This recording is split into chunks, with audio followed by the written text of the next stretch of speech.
Hi, I'm Maximilian Hess, a political risk consultant and the author of Economic War, Ukraine and the Global Conflict Between Russia and the West, the new paperback edition of which is out today. I'm Harish Natarajan, the head of economic risk analysis at AKE International. Today we will be discussing Trump's Liberation Day, the tariffs that US President Donald Trump has announced on all trading partners, and specifically answering the question of who in fact has been liberated. So on April 2nd, we had a slew of new tariffs by Donald Trump. There are certainly going to be some challenges, both in terms of implementation and design, but I think what we're much more interested in is in the general idea and whether this helps the American population overall. What we've seen in the last week certainly doesn't seem to be positive. There have been stock market effects, there was some concerns about inflation and economic slowdown. And I think while all of those are warranted in the short term, there is certainly a very strong argument for the general tariff agenda we're getting from Trump in the medium and the longer term. And I want to highlight several things which I think this is able to achieve. The first one is the United States is, by some metrics, certainly one of the most prosperous countries in the world. But as you look through the United States, when you're not focused on your New Yorks and your Californias, your parts of Texas, you see the real harms which globalization had caused to unskilled Americans. Part of this is because of the way in which globalization is actually operated. Trump is not wrong when he says that the tariff regime around the world is effectively unfair. You can look at US tariffs and non-tariff barriers and compare it, even what you see with the European Union, the United Kingdom, yet alone India, China, and other major economies. The US has been far more open to trade than almost any of those countries. One of the consequences is, what people say, is this fair, is this unfair? It certainly has never been, and is not right now, a level playing field. This is one of the things that Trump needs to be able to address if he's going to provide the benefits to his larger coalition. That is, to some of those people who are working class Americans and have struggled because of globalization. Those are the people who have been harmed by the free trade agreements. And we saw bits and pieces of this in the first term, the renegotiation of NAFTA. Well, this is a much more dramatic version of it, but it is dealing with a very dramatic problem which exists. The question is, how exactly will it work? Because I think there's partially a misconception that these tariffs will be in place in the long term. I think in many cases, we will see them negotiated down, in some cases negotiated down to zero. And I'll highlight a few areas where I think that will occur. We have already started seeing negotiations with countries in Asia. There seems to be some movement when it comes to Vietnam, for instance. We've seen suggestions, albeit somewhat maximalist, from Trump's idea of what the European Union should potentially be willing to offer. Some of these may seem alarming, but I think the reality is there is going to be room to meet in the middle. And what that likely looks like is several countries that will be slashing their tariff barriers, allowing more access for US companies to access their markets. And I think that will be good for many US workers. There will be some reshoring of work. I don't want to overplay that. I think in many areas, the United States won't necessarily be competitive. But this is not that you will be replacing Vietnam or Chinese low-skilled laborers with the United States. It's higher up that value chain. Could you have, for instance, high-value semiconductors more produced in the United States than they are right now? When tariffs are in place, that becomes a bit more likely. And I do think in some of these areas are going to be negotiated down. So when I look at the policy overall, I do think this is a reaction to a failed economic system over the last 50 years, particularly in the period since the Cold War, which has profited corporate America more than the average American. I certainly do think, to be reasonable, that there are problems when it comes to the design of the tariff policy. But the general aim, both in terms of reducing tariffs and increasing access to US goods on the one hand, and potentially the remaining tariffs and the reshoring of some production on the other hand, will be positive for large numbers of American workers and ultimately large numbers of Trump voters. So I happen to think that those exact same coalitions that Harish argues will benefit potentially from this are going to be the single largest losers. And by that, when we talk about the American worker is synonymous with the American consumer. And the largest single beneficiary of the global free trade agenda that has really dominated for the last 40, almost 50 years in the US's and the international economic approach has been the American consumer. And ironically, it was the Trump administration and those close to it who are talking about this just recently. You know, the point often gets brought up, particularly here in Europe, that, oh, the, GDP per capita of West Virginia is higher than it is of the United Kingdom.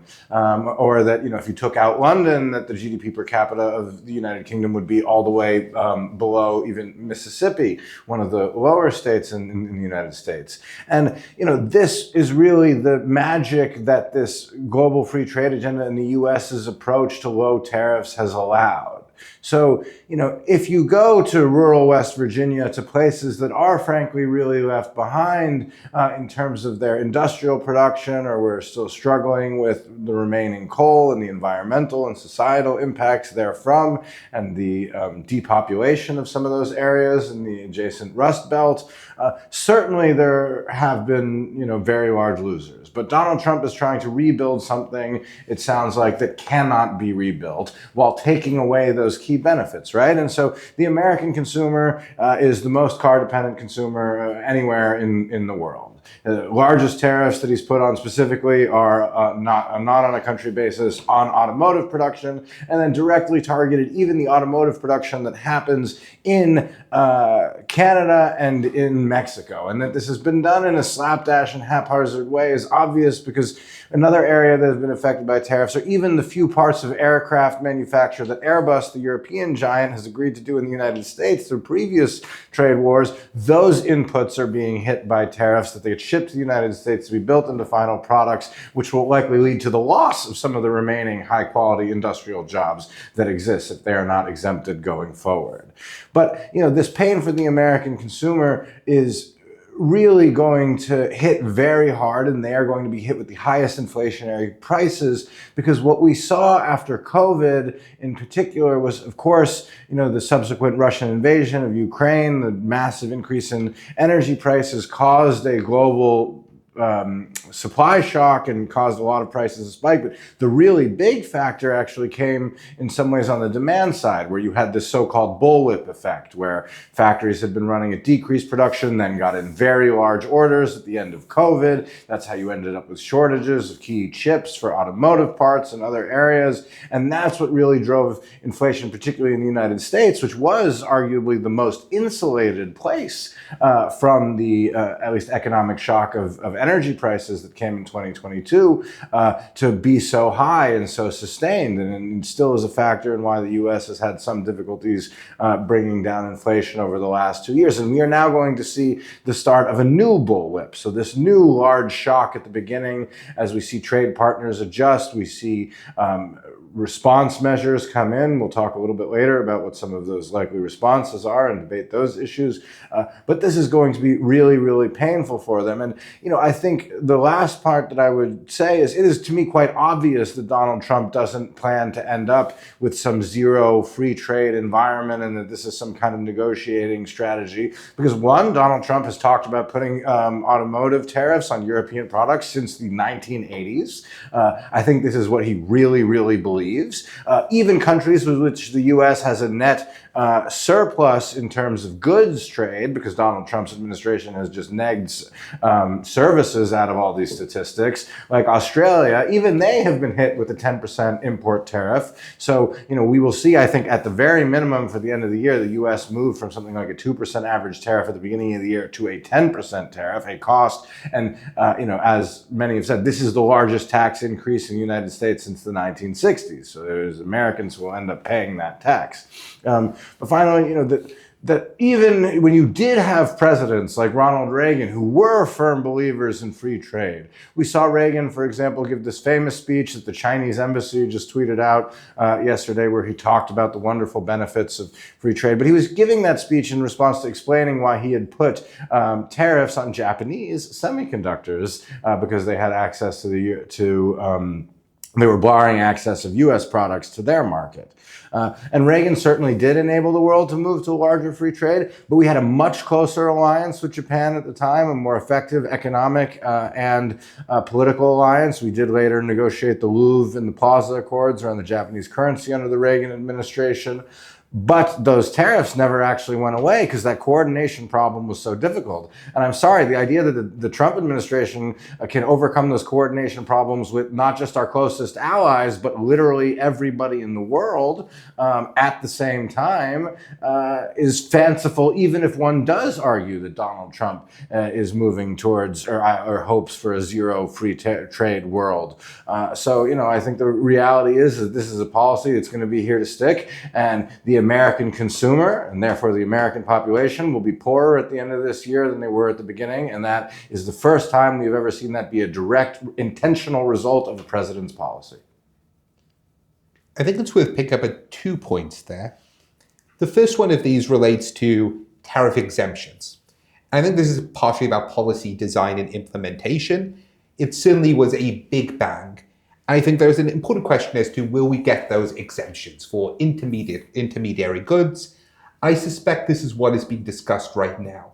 And I think part of the logic is almost an administrative one, which is you want a big shock in terms of what you are doing. Yes, there are going to be issues which are being created. Some of those are things which you will deal with.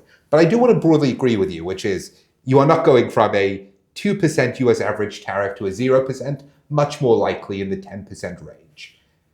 My point is more that some of these will be negotiated down from the rates they are right now at concessions for the United States. I think by far the biggest issue that I would have had, and I think for the US population, is this, which is the system of trade you had before certainly wasn't free and fair. And even if you can argue, and I think it would be fair to argue the implementation does not make these reciprocal, I certainly believe it would be more fair if the tariff regime was reciprocal. And the reason I don't think we get to a 0% world is I don't think that would end up being what other countries would be willing to support. But it does strike me as incredibly unreasonable what we had before, where you would have the most insanely high tariff and non-tariff barriers by India, and yet pretty easy access for Indian companies to the United States. So on that level, I think that there should be tariff, that it's reasonable for some tariffs to be in place, but they certainly will not be 0%. The belief there will be no increase in prices is almost certainly inaccurate. I'll agree. I agree with you that it was unfair, but it was unfair because it was unfairly biased in favor of the United States.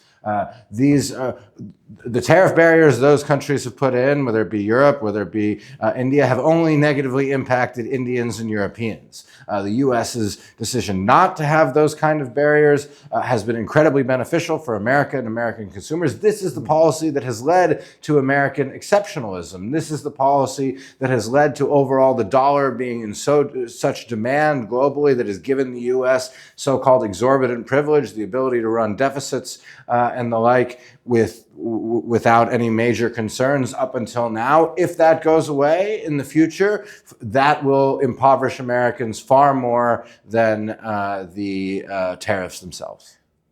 We'll go a bit further on that part of it. So to break that down, that what you've effectively had, so the United States is a large trade deficit. The counterpoint to that has been a large current account surplus, which is a way of saying lots of people end up buying US dollars or US dollar assets, which has reduced US borrowing costs.